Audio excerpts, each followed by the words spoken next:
Initiée par le CIMEVAD et portée sur le territoire par l'agglo Hénin-Carvin, l'opération Foyer Zéro Déchet bat son plein depuis octobre 2023. Rencontres, ateliers, accompagnement personnalisé, tout est mis en œuvre pour permettre aux habitants de l'agglo de mieux et moins consommer, donc de faire des économies, tout en limitant leur production de déchets. Nos invités du jour nous dresseront un premier bilan de l'opération à mi-parcours et nous ferons découvrir le défi zéro encombrement relevé par certaines familles du territoire. Karine, bonjour. Bonjour. Pourquoi est-ce si important de réduire sa production de déchets ? Alors, quand on parle de déchets, ce n'est pas forcément que les déchets recyclables ou que les ordures ménagères, c'est tout ce qui nous entoure, en fait, tous les objets qu'on peut voir d'ailleurs autour de nous. Pour les fabriquer, on prélève dans les ressources naturelles et donc les déchets contribuent à l'épuisement des ressources naturelles. Donc ça a un impact écologique assez important. Et puis en termes de pollution aussi, tout ce qui est généré par la collecte, le traitement, l'élimination des déchets, ça pollue énormément. Le recyclage, ce n'est pas forcément la solution miracle parce que ça demande de l'énergie et puis toutes les matières ne sont pas recyclables à l'infini et même certaines sont très compliquées à recycler. Comment et pourquoi justement est née cette opération Foyer Zéro Déchet sur l'agglo Hénin-Carvin ? En 2022, l'agglomération Hénin-Carvin a eu un coût de plus de 21 millions concernant la gestion des déchets. C'est énorme. Et puis aussi sur notre territoire, on est à plus de 600 kilos de déchets par an par habitant. C'est plus que la moyenne régionale et nationale. Donc la communauté d'agglomération Hénin-Carvin a souhaité faire de la question des déchets une priorité et c'est pourquoi elle a souhaité s'associer activement aux côtés du CIMEVAD sur le programme Foyer Zéro Déchet. Rencontres, ateliers, accompagnement personnalisé ont rythmé les 4 premiers mois de l'opération Foyer Zéro Déchet sur l'agglo. Quelles ont été justement les thématiques abordées avec les participants au cours de ces réunions ? Alors, il y a eu 3 grandes thématiques. La première, c'est l'alimentation. Donc comment faire au niveau de la cuisine pour être le moins générateur de déchets ou en tout cas bien valoriser les déchets alimentaires qu'on produit. Comment éviter aussi le gaspillage alimentaire. Ensuite, il y a eu la thématique de la vie quotidienne. Donc c'est tout ce qui concerne l'habillement, le mobilier, la décoration, les équipements électriques. Donc comment faire pour allonger la durée de vie, comment faire aussi pour consommer différemment, quelles sont les alternatives. Et le dernier atelier concernant les fêtes et loisirs où les sujets des jeux, des livres, des articles de sport ont été abordés. Comment faire différemment que toujours acheter du neuf et aussi éviter de jeter. Et puis, concernant les fêtes, comment faire un repas festif zéro déchet, comment faire des cadeaux qui soient le moins générateurs de déchets possible. L'opération a commencé depuis 4 mois. Elle a attiré quel profil d'habitants du territoire ? On a des gens qui débutent dans la démarche et puis des gens qui ont un niveau intermédiaire, qui ont déjà un pied dedans et des gens qui sont plutôt confirmés aussi dans la démarche. Mais en fait, quand on arrive dans le sujet zéro déchet, c'est un processus. Un processus où on s'améliore tout le temps et on est toujours en quête et en soif d'apprendre et d'améliorer ses habitudes de consommation. Et ça permet aussi de favoriser le retour d'expérience et l'échange entre les participants et surtout de montrer aux nouveaux, aux débutants en tout cas, que c'est possible. Ouais. Et puis de partager les astuces, les bonnes adresses. Quel est le premier bilan que vous pouvez en tirer ? Plutôt positif parce qu'on a quand même 185 foyers participants qui se sont inscrits.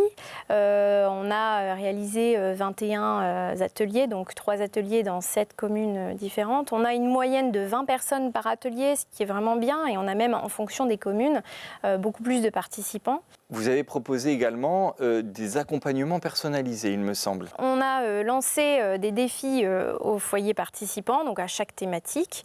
Et on a aussi proposé un défi un peu particulier, c'est le défi du zéro encombrement dans mon logement. Et justement, le CIMEVAD a missionné 2 professionnels pour accompagner des foyers volontaires. Donc il y a 6 foyers qui ont été sélectionnés pour être accompagnés personnellement dans le désencombrement de quelques pièces de leur maison. Parce que, en effet, dans notre maison, en fait, on a beaucoup d'objets qui ne sont pas forcément utilisés. Et notamment, on le voit ici. Et ça aussi, ça participe au gaspillage des ressources, des objets, c'est des futurs déchets, tout ça. Donc le but, c'est aussi de les valoriser. Et puis, je pense que Céline en parlera mieux que moi tout à l'heure. Qu'est-il programmé pour la suite, pour les 3-4 prochains mois là, qui vont arriver dans cette opération, pardon? Alors, il reste encore 2 thématiques d'atelier à aborder. Donc, la thématique des produits chimiques qui concerne les produits d'entretien, les produits de jardinage et de bricolage. Donc là aussi, le but, c'est de réduire la nocivité des objets utilisés parce que ça a un impact environnemental et aussi pour la santé. Et puis, le dernier atelier, ça sera sur l'hygiène et la beauté. Donc, comment prendre soin de soi de manière naturelle et en diminuant la production de déchets. Est-ce que vous avez d'ores et déjà prévu une 2e édition Foyer zéro déchet sur l'agglo? Alors oui, je ne pense pas qu'on va s'arrêter là. On va certainement proposer une 2e édition pour accompagner les nouveaux foyers volontaires et puis aussi ceux qui souhaitent se perfectionner dans la démarche. Le tout sans pression, chacun à son rythme. Le but, c'est pas de faire du zéro déchet en un mois. C'est une démarche qui demande du temps, parce que ça demande un changement des habitudes de vie. D'accord. Donc j'invite vraiment les habitants et même les sceptiques à venir à la prochaine édition pour voir qu'il y a des petites choses simples à mettre en place et que c'est possible. D'accord. Septembre, octobre 2024 ? Oui, certainement. D'accord. Très bien. Karine, merci beaucoup pour toutes ces informations. Merci d'avoir répondu aussi à notre invitation. Vous l'avez dit tout à l'heure, donc certaines familles ont pu profiter de l'accompagnement d'un home organizer.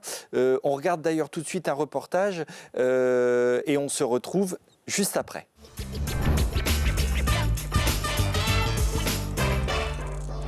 Alors, donc pour pouvoir procéder au tri, il va falloir tout sortir, mettre à plat toutes tes possessions pour que tu te rendes compte vraiment de tout ce que tu as. On va faire des catégories et comptabiliser. On va mettre tous les t-shirts ensemble, les pantalons ensemble, etc. Et après, on va procéder au tri. Qu'est-ce que ça t'inspire? J'en ai beaucoup. T'en as beaucoup. Et chaque jour, tu te demandes ce que tu vas mettre parce que tu ne vois plus ce que tu as. Je pense que tu n'as pas assez de jours dans l'année pour porter tout ça. Alors il y a d'autres façons de consommer. Il existe la location de vêtements. Si c'est ce qui te fait plaisir, toi, d'avoir un roulement et d'avoir souvent de la nouveauté, le fait de louer des vêtements, déjà ça va pas encombrer ton dressing et ça va te coûter beaucoup moins cher. Après c'est vrai que maman me disait que tu t'es créé un compte Vinted. Oui. Tu vends tes vêtements, mais maintenant tu en achètes aussi. Et alors ça, c'est aussi, comme tu as ton portefeuille qui est disponible et que sur Vinted, c'est pas cher, tu te dis, je vais acheter, c'est pas cher. Sauf qu'au final, tu vas te réencombrer. Une fois que ton dressing il sera trié et réorganisé, on va mettre tous les cintres à l'envers. Donc demain, tu portes cette veste, tu la portes. Tu remets ton cintre à l'endroit, d'accord? Et ici, tu vas te mettre une petite étiquette avec une date, par exemple dans 6 mois. Ok? Donc on met une date, par exemple le 1er juillet. Et le 1er juillet, tu reviens dans ton dressing et tous les vêtements qui sont restés avec le cintre à l'envers n'ont pas été portés. Ok. Voilà. Tu les as jamais portés? Si, mais il y a longtemps. T'as pas envie de les porter? Non, je sais pas. Ça m'inspire pas. D'accord. C'est bien. Alors je vais faire un tas ici. Ouais. Donc encore une fois, tu as éliminé 30% de tes possessions. Bravo. Merci.